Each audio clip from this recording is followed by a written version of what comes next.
Hey, Tommy from the Run Testers with another running shoe versus. In this video, myself and Nick are going to be taking a look at two shoes, the New Balance FuelCell SC Elite V3 and the Saucony Endorphin Pro 3. Let's dive in.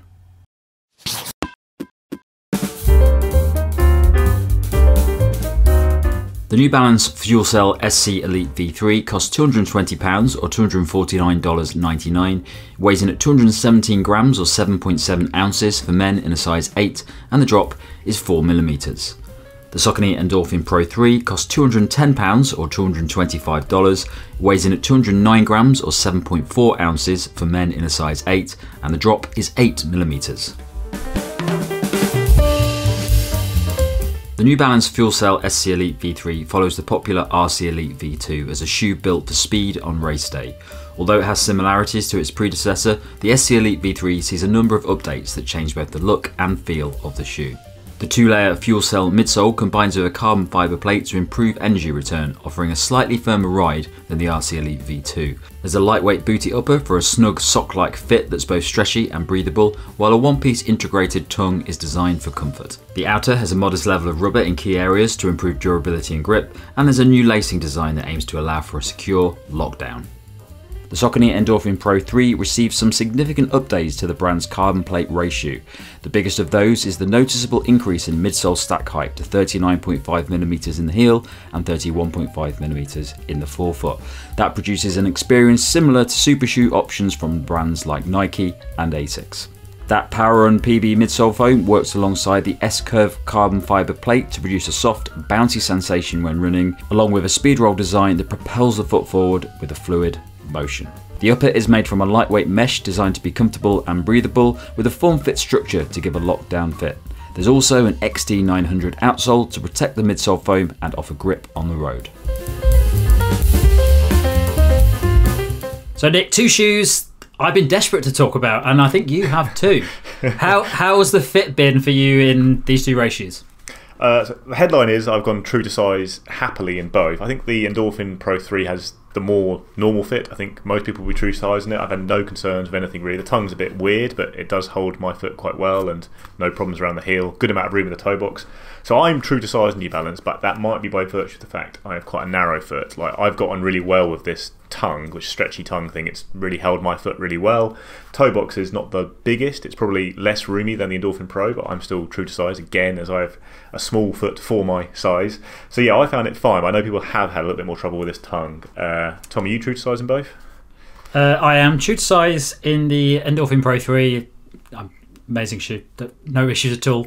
But interestingly, in the SC Elite V3, I do find it very comfortable. But I think this tongue section, now I have a slightly odd shaped foot, not like massively wide or anything, but this tongue section and the top of the ankle collar is quite high, and the laces that fit around it are in a strange place. You wouldn't get that on a shoe normally. So what I've found is that it does rub a little bit on the upper bit of my foot, just because it's so sort of tight and locked down. It's not a major issue, and I do have a weird shaped foot when it comes to the upper ankle or the lower ankle bit, so maybe worth taking into consideration. But other than that, I'd say true to size. Okay, so the run test, Nick. Talk me through your experience. Well, people might know that we like the Endorphin Pro 3 by now. We've done a lot of talking about the shoe. It's a brilliant shoe. I like the Endorphin Pro 1 and 2, but they were a bit firm for long distance runs in particular. This has got that same lovely fluid rolling ride, but it's a lot more comfortable with that higher midsole stack, and it just means this is just an incredibly versatile racing shoe and also training shoe. I've loved doing lots of training in it as well. I think it's one of my favourite shoes of the year all round. It's certainly true to say. I've done a few like 20+ miler runs in marathon training. I ran the London Marathon in this shoe with Jill at a fairly relaxed pace, and I've also gone all out over 5k, and it just, everything it does really well. I've got very few concerns with it as a whole. Yeah, it's a pretty much outstanding shoe, isn't it, Tom? It's the first one that we've really come across the board, we think, is really challenging Nike at the top of the tree, right? Oh, big time, yeah. If anyone watching this video has seen any other videos, you probably know that I'm largely obsessed with the Saucony Endorphin Pro 3 because I've done I've raced every major distance, road distance in this shoe. I've got PBs in most of those. Not necessarily because of the shoe, but because I've got fitter. But the shoe has made those a great experience, and I've enjoyed every one of them. I think it's just a great versatile shoe. I actually have no flaws. There's nothing I could pick out on the shoe that say I don't like, apart from the standard staining of that damn pink upper. If you're wearing light socks. But the foam is just fantastic. It's so lightweight, but it's a nice bit of bounce to it. But I think the difference between the Pro 3 and shoes like the Vaporfly and the Alphafly is that it feels more natural. So it still has a lot of those major benefits that those shoes have. But for me, it just feels like a very nice, enjoyable cruising speed shoe that can still go fast as well. So yeah, I love it. Love this shoe. Love everything about it. It's not great for 10Ks though, is that right? I'm not great for 10Ks. The shoe's not bad. I've got another one on Sunday, so... Desperate attempts to get that last PB. Keep going. It's not going to happen at the moment. Since Chicago, my training's gone downhill. I think I've missed the window for this year. That's actually the only PB I don't have this year as well as 10K, and yeah, I'm not anywhere near close now. I think I don't really have any qualms with it at all. The only thing I've noticed with it that I haven't loved is that it does soften up quite a bit over time. Over that first 150, 200k, it's softened, and I prefer the feel of it as a new shoe, the firmer feel. I think it still performs really well, and people might even like it when it softens up a bit. But yeah, I did enjoy the slightly firmer feel you had at the start, especially for shorter distance runs and kind of hard rep sessions.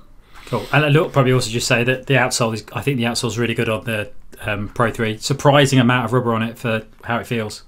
It's better than on the Speed, I think, definitely. It's which is surprising because this is the full racing shoe. You'd think they'd have a better outsole on the slightly more trainery one, but yeah, who knows? Okay, then, so what about the SE Elite V3?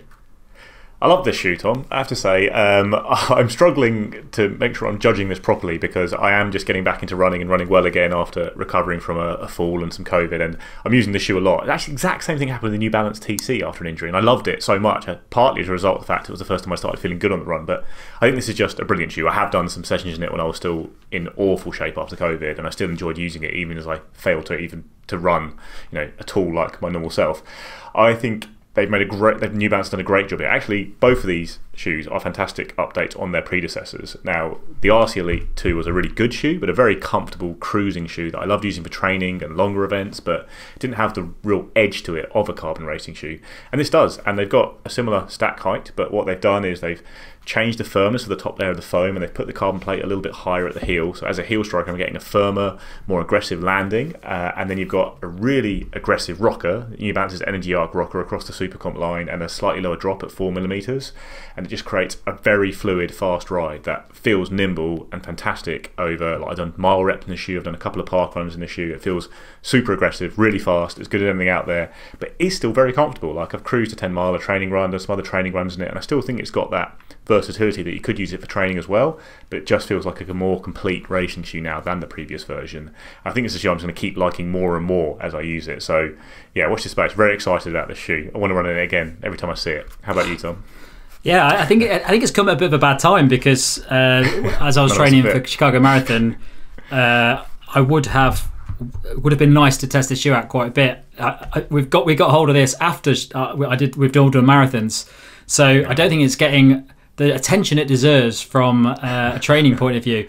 But I've raced in this shoe. I did 10k in it last week, and I do think it's fantastic. I think it's by far the most superior race shoe that New Balance has created. I wasn't a massive fan of the RC Elite V2. I think it was fine. It was just too soft for me, which is odd for me to say.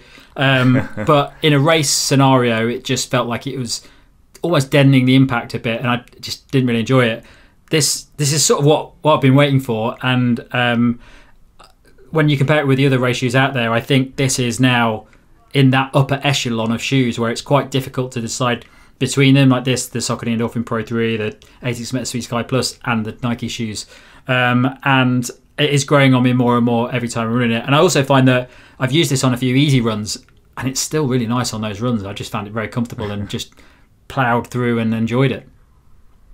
What's interesting is they both got big rockers on the shoes. Actually, the Endorphin Speed, the Pro 3, has a 8mm drop compared to 4mm on the Super Comp, but they feel quite similar to me on the run, I will say. I don't really think the way the rocker is shaped on this really just makes it feel like a slightly higher drop shoe, but I think the rocker's a lot more noticeable on the New Balance. I think it's a more slightly intrusive shoe, but not in a bad way. I really enjoy the way it feels on the foot. Like you say, the Pro 3 does almost disappear on the foot despite being such a technologically advanced shoe that's doing a lot of great things.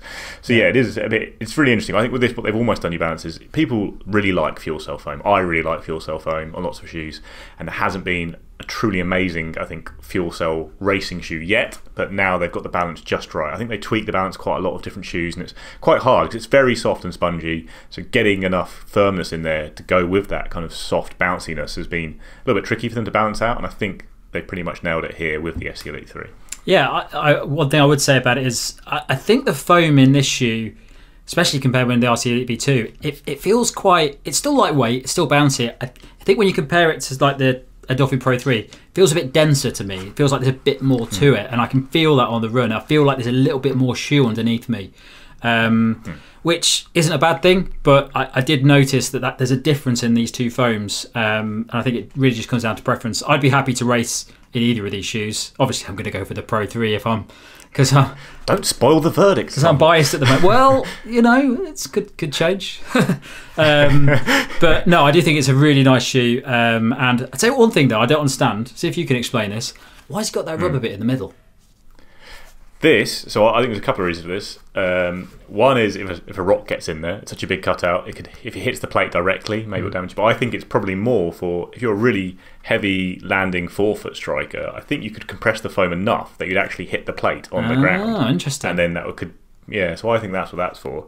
But yeah, it's a bit of fun, isn't it? Put a bit of rubber on the plate. Why not? Yeah, why not? Enjoy yourselves. There we go. Okay, so this is going to be a tough one for you, Nick. Possibly not for me. Which one are you going to go for? The Saucony Endorphin Pro 3 or the New Balance SC Elite V3? It is a tough one. I am still going Endorphin Pro 3. It's partly a reason we spent so much time in this, and like you say, we did it in the peak of our powers over the summer training for our marathons and really enjoyed using it. And I have no hesitation recommending this shoe to anyone, and it's pretty similar with this, but I think this is the one that more people will probably get on. Like, it is such a normal feeling shoe that is so fast. It does work for everything, and you can just, even if you don't love the ride, don't find it the fastest, you can still use it for all your training and really enjoy doing it for that. I think maybe in a year's time or a few months' time we'll revisit this, and maybe the New Balance will be right up there with it. At the moment, I like it very nearly as much. I'd be perfectly happy racing in it. I think the slightly firmer feel of this at the moment might be something that would make me lean to it overall, perhaps, because I do enjoy that slightly firmer edge it has at the heel in particular. But no, I've done so many runs in the Pro 3. I was just picking one right now. It's the Pro 3. I think people should go and get the Pro 3 and enjoy it. It's slightly cheaper as well.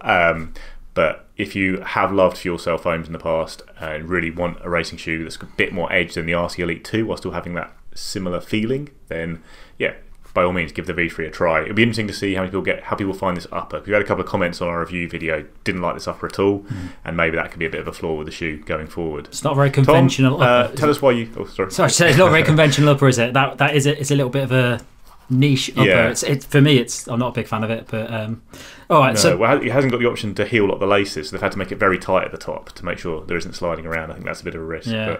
But anyway, Tom, why are you picking the Endorphin Pro 3 then? Oh, good guess. Don't know you got that one. Well, I mean, the Endorphin Pro 3, it just ticks all the boxes for me. It's just lovely, enjoyable, comfortable. I don't have any problems with it.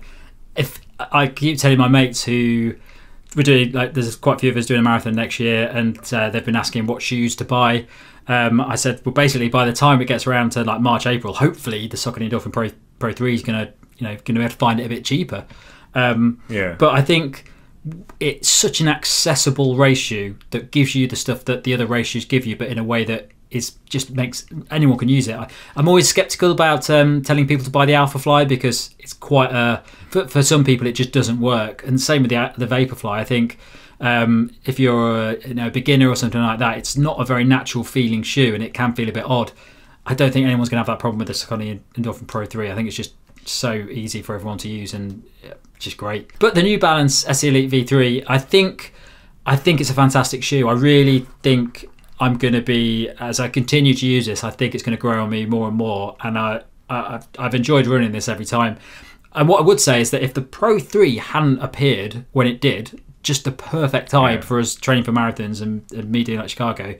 I think I would have gone for this one because I was sort of avoiding running in Nike shoes for the marathon because I wanted to try something different, and I think I would have gone for this, the SE Elite V3. I think it's a really good shoe. I just think there's that density of the midsole foam. I just haven't warmed to it as easily as the Pro 3, but I'm not. Over time, that might change. I've got a lot more running to do in the shoe. Yeah, I agree. I think we've all got subconscious biases. I was talking about it earlier. I'm starting to feel good again on the run whilst wearing this. I suddenly like it a lot more. But the Endorphin Pro 3 did have the benefit of landing at the perfect time for us. So we can't completely rule out the fact that we were just incredibly fit on every run we ever did in the Endorphin Pro 3, and that's why we like it so much. Yeah. But I did have some really hard blow-ups in the Endorphin Pro 3, and I still like it. So That's a good sign. Thanks a lot for watching. Don't forget to like and subscribe and click that little bell icon, and check the channel out for loads of stuff from the latest roads and trail shoes, as well as things like running headphones and watches and other bits and pieces out at the moment. And don't forget that we've also got our monthly podcast that comes out at the end of each month. And if you're listening to this in November, the next podcast episode will be the Run Tester Awards. So if you go into the caption below, you can find the podcast provider of your choice. And if you like it, please leave us a review or a rating. That would really help. Thanks a lot for watching. Catch you next time.